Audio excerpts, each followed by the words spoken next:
इतिहासकारों ने अपनी माटी पर बलिदान होने वाले सभी लोगों के साथ न्याय किया है। आखिर कौन थे महाराणा प्रताप, जो अपनी माटी की आन बान शान पर नौछावर होने के लिए आजीवन तैयार रहे? हल्दी घाटी का युद्ध क्यों हुआ और किसने जीता? राजा मानसिंह के साथ खाना खाने के लिए क्यों मना कर दिया था महाराणा प्रताप ने? घास की रोटियों की ताकत क्या थी? क्यों महाराणा प्रताप मुगलों का आधिपत्य स्वीकार नहीं कर पाए? आखिर पृथ्वीराज के पत्र का क्या जवाब दिया था महाराणा प्रताप ने? द्वेर के युद्ध की सच्चाई क्यों छिपाई गई? युद्ध क्षेत्र में आखिर वो कौन सा इतिहास था जो 100 साल बाद दोहराया गया?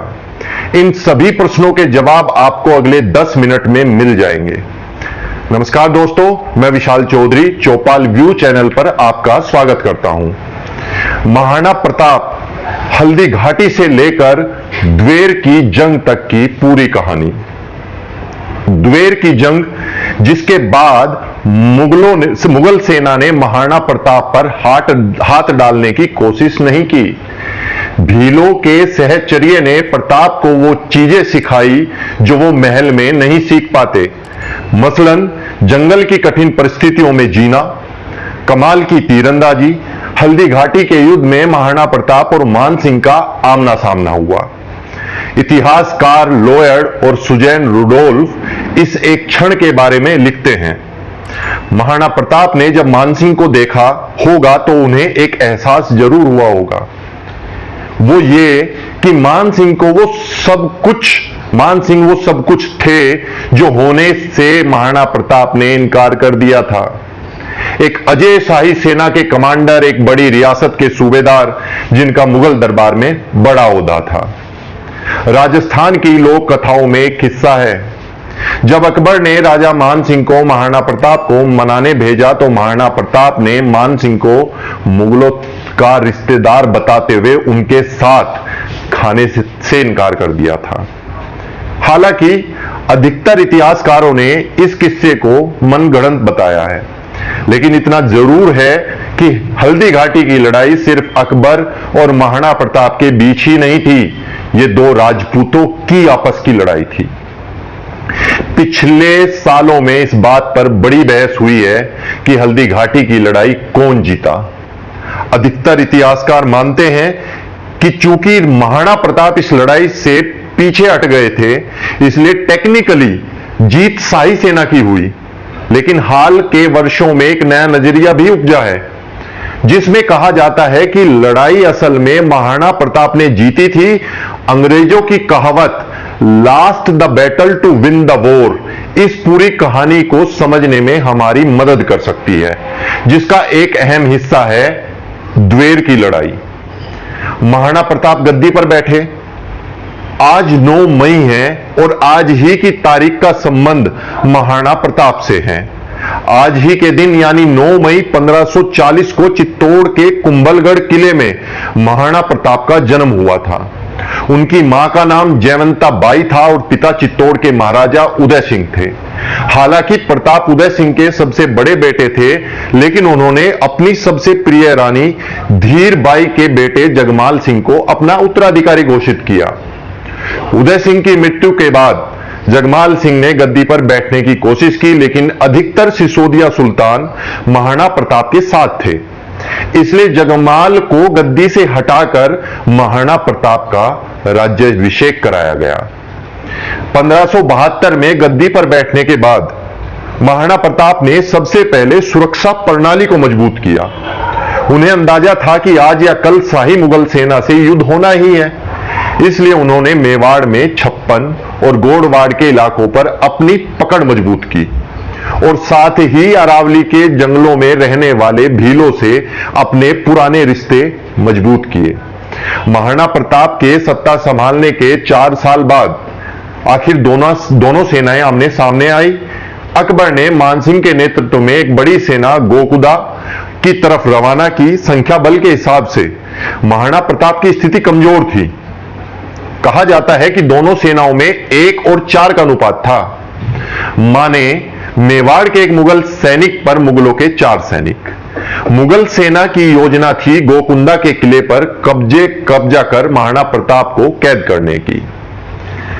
अब हल्दी घाटी का युद्ध देख लेते हैं। महाराणा प्रताप को अंदाजा था कि आमने सामने के युद्ध में मुगलों को हराना आसान नहीं है, इसलिए उन्होंने मुगल सेना को हल्दी घाटी के दर्रे में घेरने की योजना बनाई। अपनी पीली रंग की मिट्टी के कारण इस घाटी का नाम हल्दी घाटी पड़ा, जिसके बीच से निकलने का रास्ता इतना संकरा था कि एक साथ 2 गाड़ियां तक नहीं निकल सकती थी। 18 जून की दोपहर दोनों सेनाओं के बीच जंग की शुरुआत हुई। महाराणा प्रताप की सेना ने पहला हमला किया। जवाब में मानसिंह ने 900 सिपाहियों को सैयद हाशिम बरहा के नेतृत्व में आगे भेजा। चूंकि प्रताप की सेना ऊंचाई पर थी, इसलिए उनकी कैवेलरी के हमले के आगे हाशिम को पीछे हटना पड़ा। लेकिन इसी बीच मुगलों को एक बड़ी जीत मिली जब उन्होंने मेवाड़ के सबसे प्रमुख हाथी राम प्रसाद को अपने कब्जे में ले लिया। कहते हैं इस हाथी को बाद में अकबर को तोहफे के रूप में दिया गया। अकबर ने खुद इस हाथी के किस्से कई बार सुने थे। लड़ाई का अधिकतर हिस्सा हल्दी घाटी के पास एक मैदान में लड़ा गया। मुगल इतिहासकार अबुल फजल ने इसे खमनोर का युद्ध कहा है, जबकि बदायूं के अनुसार लड़ाई गोकुंदा हुई थी। जो भी हुआ हो, इतना तय है कि इस लड़ाई में जमकर रक्तपात हुआ, इसलिए जिस मैदान पर लड़ाई हुई उसे आगे जाकर रक्त तलाई का नाम मिला। ब्रिटिश इतिहासकार जेम्स टोड के अनुसार शुरुआती लड़ाई में प्रताप की सेना भारी पड़ रही थी। तब मुगल कमांडर मेहतार खान ने एक अफवाह फैलाई कि अकबर खुद लड़ाई लड़ने आ रहे हैं। इस बात से मुगल सेना को नया साहस मिला और वो लड़ाई में तेजी से लड़ने लगे। फिर वो क्षण आया जब राजा मानसिंह और महाराणा प्रताप आमने सामने आए। महाराणा और मानसिंह की लड़ाई, महाराणा प्रताप चेतक पर सवार थे, जबकि मानसिंह अपने हाथी पर। महाराणा प्रताप ने अपना भाला फेंका और जो जाकर सीधे महावत को लगा। इसी समय मानसिंह के हाथी की सूंड के वार से चेतक का एक पैर गंभीर रूप से घायल हो गया। मानसिंह को खतरे में देख मुगल सेना ने महाराणा को घेर लिया। मुश्किल थी कि इस घेरे को तोड़कर आगे कैसे बढ़ा जाए। प्रताप के साथी राजाओं ने उनसे जंग से बाहर निकलने को कहा ताकि वो आगे लड़ाई जारी रख सके। महाराणा पीछे हटने को तैयार हो गए। ये एक टैक्टिक रिट्रीट थी, लेकिन मुगलों की नजर में देखे तो उनके लिए जीत थी। अब मानसिंह के बारे में देख लेते हैं। महाराणा प्रताप और मानसिंह के बीच जो जंग थी, महाराणा प्रताप के जंग से बाहर निकलने के लिए मुगल सेना का ध्यान भटकाना जरूरी था। तब युद्ध के मैदान में 100 साल पुराना इतिहास दोहराया गया। 12 अप्रैल के एपिसोड में हमने आपको खानवा के युद्ध की कहानी सुनाई थी। तब राणा सांगा की जान बचाने के लिए झाला के सरदार अज्जा ने राणा का भेष धरकर लड़ाई लड़ी ताकि राणा सांगा की जान बचाई जा सके। ऐसा ही कुछ हल्दी घाटी की लड़ाई में हुआ। महाराणा प्रताप को बचाने के लिए मानसिंह झाला, जिनको झाला बीदा भी कहते हैं, ने उनका शाही छत्र लिया और खुद जंग में कूद पड़े। छत्र को देखकर यूं लगता था कि महाराणा प्रताप अभी भी लड़ रहे हैं, जबकि वो अपने घोड़े चेतक पर सवार होकर जंग से बाहर निकल गए थे। गौर करने की बात यह है कि राणा सांगा की जान बचाने वाले झाला अज्जा इन्हीं झाला बीदा के पूर्वज थे। चेतक की मौत देख लेते हैं कैसे हुई। 3 घंटे तक हल्दी घाटी में जंग चली। खून से लथपथ चेतक किसी तरह राणा को जंग से दूर ले गया और उन्हें हल्दी घाटी के कुछ 3 किलोमीटर दूर बलिया गांव तक पहुंचाया। यहां चेतक ने एक लंबी खाई के पार छलांग लगाई। उसके बाद उसने प्राण त्याग दिए। हल्दी घाटी के युद्ध में बुरी तरह घायल हो जाने पर भी महाराणा प्रताप को सुरक्षित रणभूमि से निकाल लाने में सफल चेतक एक बरसाती नाला उल्लंघन कर अनंत वीर गति को प्राप्त हुआ। राजस्थान की लोक कथाओं में इसी किस्से से जुड़ी एक और कहानी सुनाई जाती है। कहते हैं कि महाराणा प्रताप के छोटे भाई शक्ति सिंह ने यहां पर महाराणा प्रताप की जान बचाई थी। वो युद्ध को दूर से देख रहे थे, लेकिन जब दो मुगल सैनिकों ने महाराणा प्रताप का पीछा किया तो उनकी मदद के लिए आए और वहां उन्होंने मरे हुए चेतक को देखा। तब उन्हें पछतावा हुआ कि एक जानवर इतना वफादार हो सकता है तो वो फिर भी इंसान है। इसके बाद शक्ति ने महाराणा प्रताप से माफी मांगी और उन्हें अपना घोड़ा दे दिया। हालांकि इतिहासकारों के हिसाब से यह सिर्फ सुनी सुनाई कहानी है, जिसे बाद में राजपूतों में निष्ठा बढ़ाने के लिए गढ़ा गया था। हल्दी घाटी से निकलकर महाराणा प्रताप ने जंगल की शरण ली। अक्टूबर 1576 में अकबर खुद गोकुंडा पहुंचे।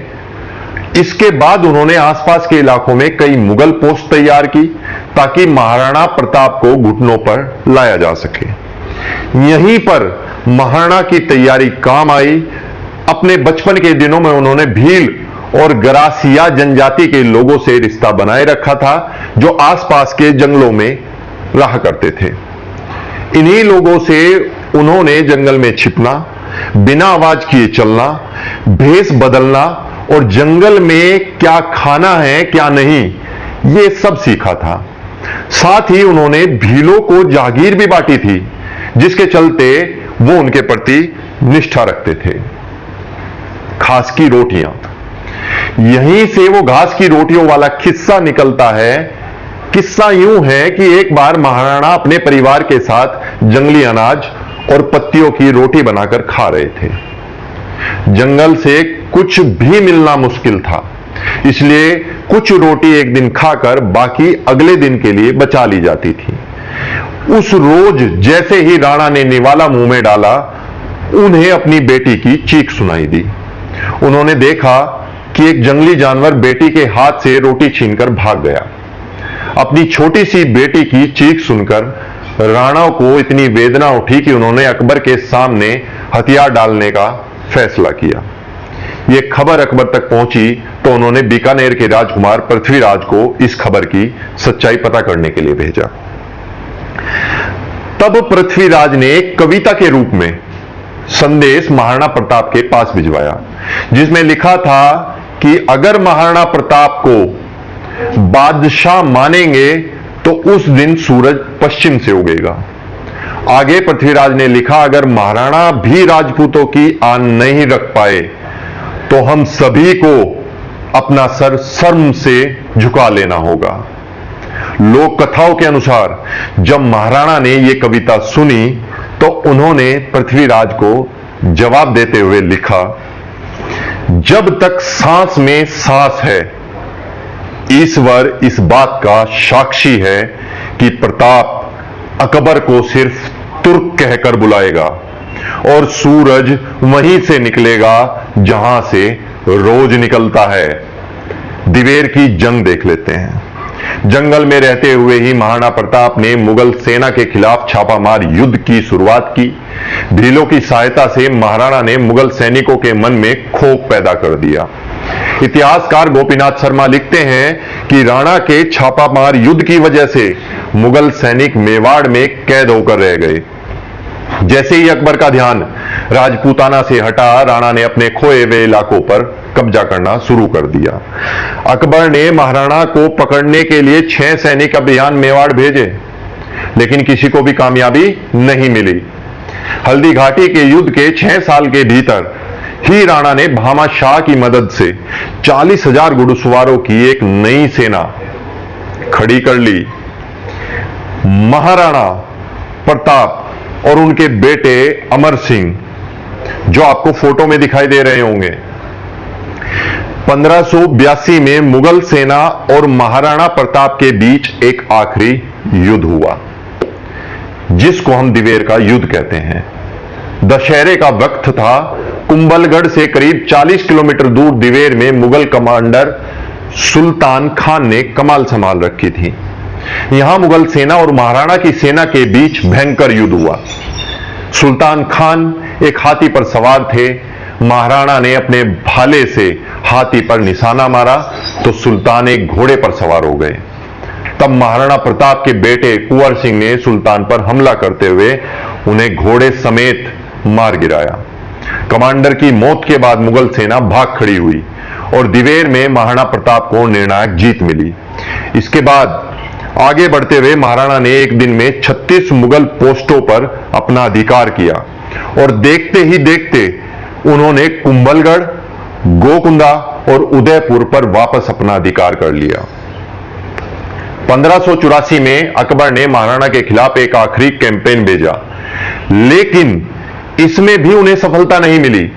इसके बाद अकबर जाकर लाहौर बस गए और 1597 में महाराणा प्रताप की मृत्यु तक मुगलों ने कभी इस इलाके में दखल नहीं दिया। तो ये गाथा थी उस वीर प्रताप देशभक्त बलिदानी महाराणा प्रताप की। ऐसी रोचक इतिहास, कहानियां और किस्से जानने के लिए बने रहिए चौपाल व्यू चैनल पर। धन्यवाद।